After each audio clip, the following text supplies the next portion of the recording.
প্রবাসীদের ঈদ বলতে কিছু আছে নাকি? প্রবাসীদের পরিবার থাকে সেই বাংলাদেশে, আর হাজার হাজার মাইল দূরে থাকে মানুষটা। আসলে আমাদের ঈদ বলতে কিছুই নাই, কারণ না আছে মা কাছে, না আছে বাবা কাছে, না আছে পরিবার প্রিয়জন, কেউই নাই। আমাদেরকে যে সকালবেলা নামাজ পড়তে যাওয়ার জন্য কেউ ডাক দিবে সেই মানুষটাও নাই। তারপরেও একটা জিনিস ভেবে ভালো লাগে যে আমাদের এতটুকু বিসর্জনে আমাদের পরিবারের মানুষগুলো তো ভালো আছে, এতটুকু এতটুকু ভাই ভাই শান্তি পাই। তবে বিশ্বাস করবা, যখন ভিডিও কল দিই ঈদের দিন, খুব কষ্ট করে নিজের চোখের পানিগুলা বন্ধ করে রাখি, দেখাই না, কিন্তু ভিতর দিয়ে সত্যি ফেটে যায়।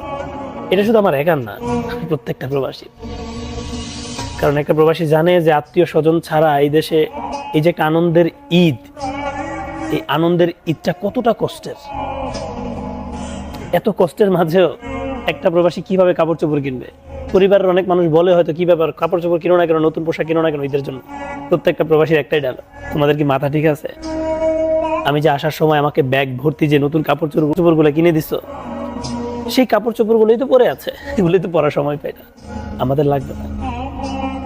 আসলে এই কথাগুলো যে কতটা কষ্ট থেকে বলা হয়, এটা যার যার জায়গা থেকে একটা প্রবাসী জানে, আর কেউ না। এটাই বাস্তব।